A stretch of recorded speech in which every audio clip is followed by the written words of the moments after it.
I think we should be able to share ideas, because that's how we grow and learn as a human being.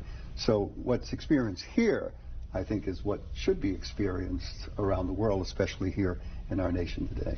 I would agree with that. I'd also say, conversely, it's important that, and maybe this is in defense of a certain level of division, unity's not perfect either. I think the divisions that we have in society, of course, sometimes they don't feel great. Sometimes they cause people to go too far, absolutely. But divisions are also evidence of different views of what society should look like. The reason there's division is because these are important questions. And when people, you know, if you're looking in the political sense, when people believe that their rights are being debated or things that are so fundamental to them are being cast aside, they, of course, they get angry, and they should. And a society that doesn't have any division is probably one where you don't have much freedom either. So while I totally agree, don't get me wrong, that having humanity, humility, modesty when having these discussions is important, I think also maybe division in America isn't all bad too. Yeah, hey, pluralistic democracy, it's the way to go. I mean, I think, although it is easy to disagree when the stakes are low, right? I mean, the two phenomena that we see that are troubling to me are a lot of people, I call it the screaming uncle syndrome. You know, we just all got through Thanksgiving. You know, people that seem to have like nice house, nice life, things are going well, but they're just like angry and arguing about everything all the time. That's clearly indicative of some kind of psychological problem at a certain level. But then also when the stakes get really high, right? I mean, a lot of what we see in our larger society is because at the end of the day, there's some big issues that dig into some big pockets and, you know, are valuable, and people have a dog in the race, so to speak, to get their side to win. And so agreement's not, you know, in their interest. If I could turn that back towards demonization again and how it intersects with faith, right? Because, I mean, that's, you know, I mean, I'm sure I'm not alone, but certainly one of the reasons I would consider myself an agnostic is not because of some lack of faith or lack of belief, but the demonization of when man, and you said power, greed, wealth, corruption, get involved in what we deem as these, you know, pillars of our societies, these religious, you know, affiliations and sects.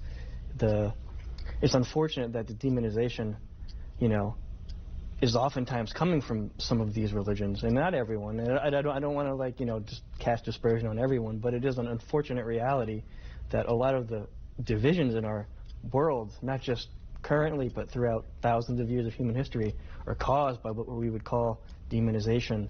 And that's where, like, as an agnostic, I like to, like, focus back on the shared human experience we all have to survive and live through as long as we can or as long as we want, you know, and that's why, you know, kind of turning that back towards the intersection of faith. Yeah, I think that to bring back in our discussion of truth, an important thing I think for everyone who cares about big issues, who cares about what we're talking about today, is to consider that their truth and what they understand the world to be might be entirely wrong. I think that can often help you empathize with others and help you think, maybe I shouldn't demonize, maybe I shouldn't judge as harshly as as I have, because you might be wrong. I might wake up tomorrow and realize that everything I ever thought, everything I ever believed was incorrect. And that should give me pause to believe things so forcefully that I think I should force them on other people. I think, I think doubt has a virtuous quality to it that's often, because people a lot of times think we're such an action-driven society. People think, oh, if you doubt things, you're unable to act. But actually, I think doubt is an important part of getting outside of yourself. Bonobos in the Congo, and what they found was that, and I believe it was bonobos in the Congo, and it's been so long, but they were actually observing in the bonobo society moral behavior that would say, well, the bonobos who were caught stealing from other members of the group were, you know, ostracized or punished in some way, and that those subgroups who were better at cooperating actually produced those better results of having more food or having better security or being less vulnerable to predators, for example. So I think that actually, yes, we can have morality, or sorry, the truth eventually will lead to discovery of that morality that, you know, we all seek to have a good morals and morality in the various religions of the world is defined as a set of behaviors. And I think that actually the truth will come out through science, that there is a morality and it is universal. You know, Rob, some would say that truth has a biological advantage. It doesn't need the artifice of man to survive. It lives and breathes freely on its own. Whether it's 50 years or 100 years or 10 days, the truth always finds itself to the truth. So I beg the question, what is truth? Well, I think that the way you set up your question there, I actually disagree with that. I think underneath it all, if there's no one there to observe what that truth is, then what use is it? If there's no one there to experience that. Someone is always there. Are they? Like, say, you know, before the Big Bang, right? Before or after the extinction of life in the galaxy. There's nothing there. I mean, sure, you could argue, well, the planets that were once there going to be there? Maybe, but not in any perception of any living being. And is that of any value? No. Well, what's the use of a planet that is there for no one or nobody? Pastor? I think truth has to be absolute. It has to be transcendent. It has to be able to be applied to all people at all times and all places at the same time. Otherwise, it's not truth. We search for that. What are those principles of truth? I don't think that there can be my truth and your truth and that truth, because everything can't be true. Otherwise, there's no such thing as a lie. And we know, because we've been lied to at some point in our lives. So truth has to be transcendent. It has to be consistent.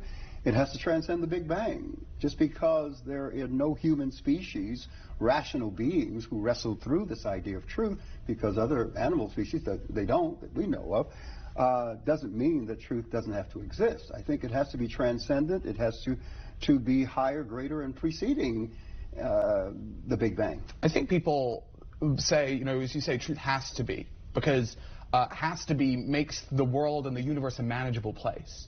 If truth is not universal, if everyone's own perception and how they walk through life, and every being's own perception is really, you know, the thing that drives them, the thing that dictates what happens, that actually makes the world a very unpredictable place. And I think that often when we look for answers, often in science, or we look for answers in faith, it is because the world is a very unpredictable place. It is that anything can happen, and that, you know, in the previous segment, you guys were talking, you know, well, there is a truth because you knew this studio would be here when you decided to come here today. No, I didn't. You guys could have packed up and left, and I would have arrived, and it wouldn't have been here. We operate in a world where anything can happen at any moment, and our belief in our own experience, in our own truth, is what allows us to cooperate with one another, to interact with the world. We make predictions based upon previous experience. We make predictions about other people based upon their experience with others. That's reputation, right? Sure. So I don't have to just think about my interactions with Armstrong. I can adjust my strategy in interacting with him based upon how I've seen him interact with you. And we all are essentially incredible predictive engines. You know, I think it's a very... What do we say to, you know, often you hear that young people and many adults, if they had a spiritual foundation, a moral foundation, they would not find this emptiness, no matter if they're for career, materialism, whatever. If they had something that gave greater meaning to their lives, we'd have less suicide among young people. They find themselves drinking and doing drugs because they're trying something to fulfill them, to make them feel good about themselves. But they say it's the spirituality and the faith in God does that. But what is that, Pastor? Again, I think that universally we all as human beings, that's part of being human, is having this need for meaning, for purpose. You find it in science, you may find it in philosophy, you may find it in business, in art, and entertainment, but we all have this need for meaning, for a sense of purpose, for value. It speaks to our sense of identity. How do we explain that? It is a real experience, and it's universal. And it's you know, it goes back through all the history of human beings. That meaning is universal, or the desire to have the desire to have meaning. Yeah, totally. And I would argue that, you know, it's not just religion that can provide meaning. You know, there are many times in my life even, and I would describe as agnostic here, just for the panel. You know, I've felt many times where I've been in a state of, you know, trance or something similar to tongues or something, where I've been, you know, connected on a higher plane to my fellow man. And, you know, if you've never been to a British soccer game and been in a stadium with 80,000 people singing a song. It's a religious experience, and I wish that everyone could have an experience like that, because it's not just that there's many avenues to find meaning in your life, and so I agree with your point that it is important for mankind to have meaning and search for that kind of higher purpose. But I think it's going to take more than an event to help you find that meaning. I think you need something a little more sustaining. I think that's the beauty of it. So, Brittany, you're listening to this conversation. You grew up in a Mormon family, yes, a very devout family. I certainly in search of faith and truth is a continuum. But where do you fall? Because I can understand John talking about that the exploratory self, the curious self, sometimes was just not fed in the church environment. In fact, it was frowned upon. Where do you find that balance? Yeah, I think that was exactly my experience as well. I have since come back to more organized religion, but there was a period of time where I needed to, as satisfy that urge to be curious, and so I started going to a lot of Buddhist meditations. I started going more to the spiritual side of things, looking at what gurus had to say. And it wasn't that I was rebelling against religion, it was that I was looking to satisfy, like I said, that spirituality. I felt like religion was giving me a lot of rules, but there was no transcendence. I felt like I didn't have the tools to transcend, the human experience of suffering, of pain. Pain is very real. Suffering is very real. And I wanted to look for ways to do that. And I think that's where a lot of people get a little bit disenchanted with organized religion, is that they feel like it's giving me a lot of things I'm supposed to do and I'm not supposed to do, but how is this actually benefiting my personal spiritual experience? What kind of answers does religion offer? Again, when we talk about religion, organized religion, because right now millennials are making a distinction between being spiritual and being religious. They say, I'm spiritual, but I'm not religious. And the question is, how do we codify that? How do we transfer that from generation to generation? What does that look like? And I think what religion has done over centuries and millennia is try to take that spiritual hunger, that sense of something beyond ourselves, and again, through study, observation, revelation, and passing that knowledge from generation to generation, is to organize it in the way that we could look back and reflect upon it. Hasn't always done a great job. There are personal issues like power and politics and greed and money and everything else that has gotten involved. But I think religion, for the sake of that which tries to codify it into thought, ritual, and practice, is very, very important. I celebrate millennials because, as a baby boomer, we challenged the status quo. We felt that, based upon the present climate of things back in the 1960s, which was a decade of every revolution imaginable, especially here in America, we were challenging the establishment. And anything that was organized and saying, okay, if it works so well, why are we in the condition as a society that we're in? So I celebrate them doing the same things that we were doing. As opposed to overturning the system, we found ourselves today working within the system, trying to effect change and a new way of thinking and a new way of approaching things. So for me, again, there's that, philosophy deepens belief. History sensitizes us to the providence of God. Science inspires us with awe. The text itself in Scripture says that we need to step back and examine creation and see the order of it, the beauty of it, and what it expresses and what it does to inside of us as human beings. I mean, no other creature can say, what a beautiful sunset. That means nothing to anyone else except within us as a human person, which speaks of a relationship to creation and what is experienced within creation. I think art inspires us to be creative and inspires us towards change. Literature expands the spirit. So I don't see this conflict between faith and reason as many may today. I'm celebrating the questioning, the challenging, the searching. That's important. Christian? Yeah, I think that today you have a lot of bad religion, right? People who really don't have an understanding of the philosophical roots of their particular faith. So I think that for me, in my experience, faith, when I was a little bit younger, started to play this role where it just kind of added anxiety into my search for truth. When you have this worldview and it has huge implications for your life, it can sometimes put blinders on you when you just try to pursue truth and ask questions openly. Now, I'm not saying that they're incompatible at all, but I'm just saying there's a tension that arises when the conclusions you may or may not come to are going to completely radically shift the way you have to live your life. So I think there's a tension between faith and the pursuit of truth at times when you're trying to codify, like you say, things that are a little bit more chaotic and harder to organize in your thoughts. When we come back with Your Voice, Your Future, we're going to talk about what it is that faith provides. Christian, Brittany, John, and Pastor Barnard. I'm Armstrong Williams, your host. Well, there's a reasoned trust. It's not blind trust. Mm-hmm. So how can you be a scientist without faith? Because you have to believe that there are answers to the questions that you're posing. And you'll spend millions of dollars on trying to find those answers. To me, that takes deep and profound faith. Certainly. I think that people of faith who believe in this idea of objective truth actually have a lot in common with the scientific community.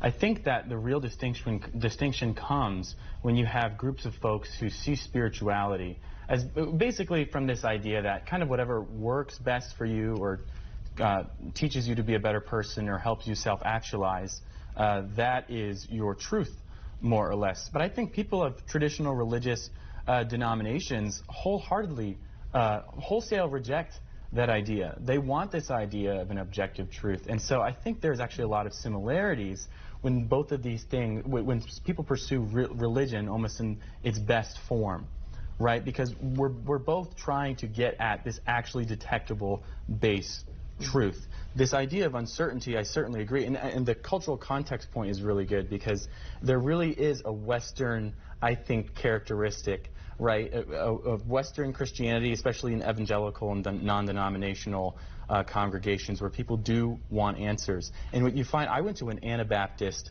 Christian college, right? And the Anabaptists, even this group of folks, right, they have a different view, right? And they're actually a little bit more comfortable with the chaos. They have more of an emphasis on community and actions of faith as opposed to having some really great answer for why Jesus truly did raise from the dead, for instance. Well, and I think I'd actually challenge the idea that you have to be a person of faith to be a scientist. Well, I didn't say a person of faith. Or you have to have faith. You have to have faith. I would actually challenge faith in the sense of believing that something exists, even though you may not be able to quantify it, you may not be able to see it, express it. I mean, there are things that we know now in science that we didn't have the equipment to pursue that we now have, and we discover it's there. Yeah. Someone had to believe it's there. But I think to be a scientist, you can just believe and participate in a methodology of asking questions, doing whatever you can to get answers for that, being open to critique and refine them, and then, and this is an important point, I think, seeing its manifestation through technology. Before 1870, the average life expectancy was below 40 years old. You know, people didn't get to 80-year life expectancy through anything but a methodology of question asking, evidence collection, and technology building. And I don't think you have to have faith in anything for that. You just see the results. How are you defining faith?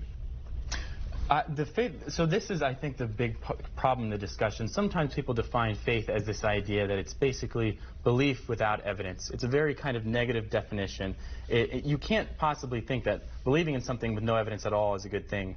But I would rather think of it as trust, right? Trust in something that you may not fully understand. So, and it's not certainty. It's not blind faith, right? We're willing to go to any extent for something you don't fully understand or know. Faith is basically a trust in a higher power or belief, and it is based on evidence, right? People who have faith, it might not be good evidence, right? And people, this is where the problem arises, and this is where faith can be either a good or bad force in society. Mm-hmm. But Aldous Huxley famously said that reality is what remains when you don't believe in it anymore.